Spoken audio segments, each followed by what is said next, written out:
பச்சை வாழை மரத்துக்கு சேலை கட்டி போட்டு வைத்த பந்தலோ, பசும் பாலோ பழத்துடன் தேன் கலந்து கண்ணி வைத்த பொங்கலோ.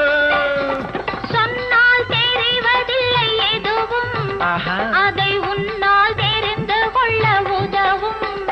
கண்ட பின்னால் எடுத்து சொல்ல முடியும்.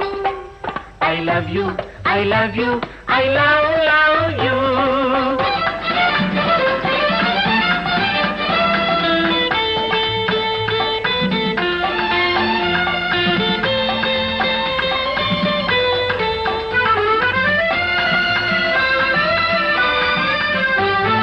பள்ளி கணக்கு கொஞ்சம் சொல்லி பழக்கு, நீ இல்லை என்றால் நான் தொடுப்பேன் காதல் வழக்கு. போடுங்கள், ஏற்றுங்கள்.